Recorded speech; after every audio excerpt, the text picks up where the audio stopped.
How come no one's talking about this dangerous addiction that is not only Instagram, okay, but following these influencers that sell you the dream and then the hustle?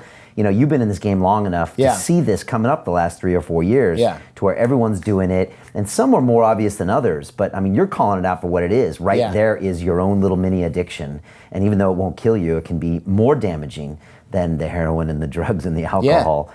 No one's talking about that. The reason no one's talking about it is because right now there's a certain percentage of people that are going, this guy's just a negative a-hole. Like, I don't like this guy. I'm not going to follow the Jordan Harbinger show. Look at this curmudgeon. He's basically an old cranky guy in a young-ish man's body, right? Like, I don't care for this guy's this wisdom. I don't feel good about this person's advice. And I don't, by the way, I'm not always such a naysayer. I'm, in fact, one of the more positive people I think that you can find. I'm just very realistic in that I won't lie to someone to make them feel good, because I want to give people things that they can use. The reason other people aren't talking about this is imagine somebody posts a meme and says, you can do it, your success is right around the corner.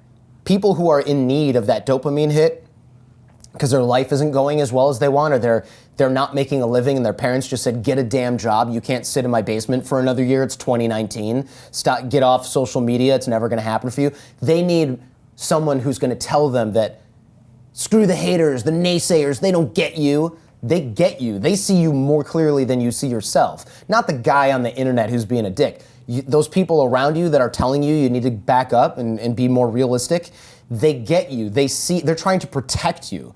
People who are telling you things like that often are doing it because they see that as in your best interest. It doesn't mean that you should quit what you're doing. It means that maybe you need to slow down and back up and get some skills or get something else in place.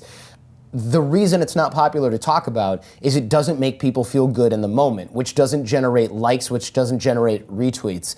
And often it's harder to explain than putting it in one sentence or 140 characters. So it's less popular to talk about this. You and I are in a position of luxury in many ways where I've got 90 minutes to explain this on an episode of the Jordan Harbinger show. You've got an hour, hour and a half to sit here. We can flesh this out.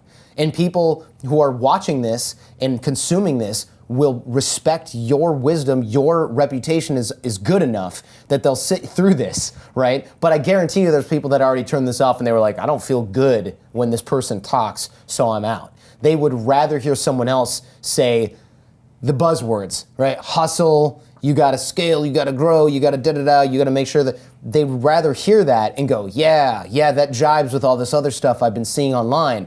They'd rather nod their heads, and those are the same people that get sort of fractionalized, and they'll look at their left wing or their right wing stuff, and they don't consume anything. They don't read the book. They read the back of the book and they go, yeah, I already know this.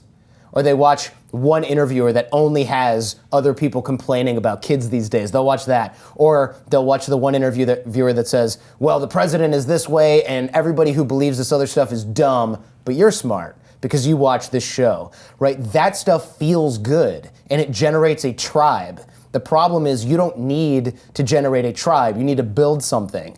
That's so much harder. So it's easier just to say, come join my tribe, I'll do all the hard work for you. I'll tell you how right you are about everything. That's easier, but the problem is that's the trap. You spend a decade being right about everything and you wake up one day and you have done nothing for yourself. You've created nothing of value for anyone, including yourself, especially yourself.